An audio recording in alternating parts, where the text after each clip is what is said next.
اليوم ان شاء الله غنحضر معكم في هذا الفيديو حلوه دوازاتي اللي كتجي زوينه بالشكلاط وكيبغيوها الوليدات بزاف. بالنسبه لهاد الحلوه نحتاجو فيها كناخذوا واحد الاناء تنوضعوا فيه بيضه واخده درجه حراره المطبخ، كنضيفوا ليها واحد رشه الملح، واحد الساشي ديال فاني،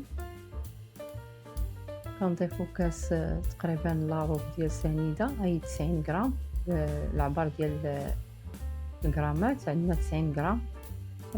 نحركو جيدا المكونات كينسجموا، كنضيفو نص كاس ديال الزيت، نفس الكاس ديال العنبه اي 75 غرام مليلتر عفوا ديال الزيت. كنحركو المكونات جيدا، كنضيفو كاس ديال العنبه ديال النشا اللي هي مايزينا تقريبا 110 غرام، كنحركو مزيان بالفوي. كنضيفو واحد كاكاو جوج ساشيات، واللي ما عندوش يستعمل ديال العبار جوج معالق كبار ما يعمرهمش، يكون نوعيه جيده. كنحركو حتى كيدخل ديك الكاكاو في الخليط. كنضيفو الدقيق في الاخر، عندنا كاس ديال الدقيق ديال العنبه يكون عامر تقريبا 115 غرام ديال الدقيق.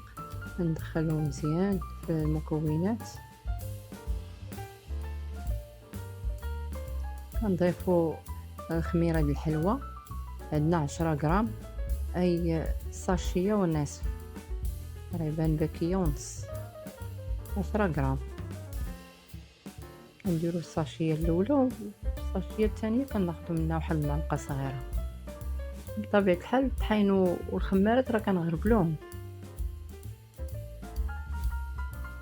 واخر حاجه ملي كنجمعوا المكونات كاملين كنضيفوا حبيبات ديال الشوكولاط، هادو اختياريين ولكن كيجيو لذاذ في هاد الحلوه، وكميه قليله كتكون دايرينها في المجمد من قبل، تندخلوها في هاد العجينه كينسجموا صافي. كندخلوهاش بزاف وكناخذوا واحد الطاوه تنفرشوا لها ورق ديال الطبخ وتنشكلوا كويرات والقياس اللي بغيتو نتوما.